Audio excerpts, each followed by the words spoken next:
برای اینکه حس اخم رو به کاراکتر زورو اضافه کنیم چند تا نکته رو باید حواسمون باشه. نکته اول اینکه بیایم تو ابتدای کار این باکس چشم رو بکشیم. چشم توی یه همچین باکسی در میاد. این خیلی نکته مهمیه.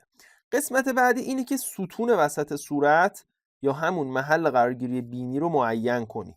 خیلی مهمه. اگه این معین نشه اول کار احتمالاً یه جایی جلوتر به هم میریزه. خیلی نکته مهمیه. اوکی؟ و بعد دو تا بیزیتور میتونیم در بیاریم بچه‌ها.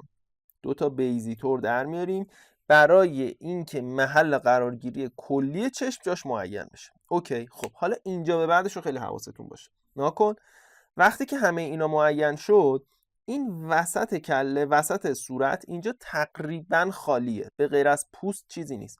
اما اینور اینجا و اینجا هم عضله ابرو هست به علاوه استخون ابرو که دوتا استخون تقریبا برجسته است که اگه محل رویش این استخونا و این مو اینجا، موی ابرو و اون عضلات معین بشه، کاراکتر قشنگ این حس رو میگیره. ببین اینجا قشنگ خالی بودنش رو میتونیم اینجا ببینیم.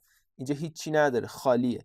و نکته بعدی برای اینکه حس وجود این پوست و گوشت جمع شده رو اینجا برسونیم، گوشت و پوستی که توسط عضله ابرو داره جمع میشه، کافیه که مثل همین طرح چند تا خط این مدلی بذاریم و بعضا یه همچین خطی هم این وسط میذارن، چون محل تا شدن دوتا پوست رو اینجوری میتونیم بهتر نشون بدیم.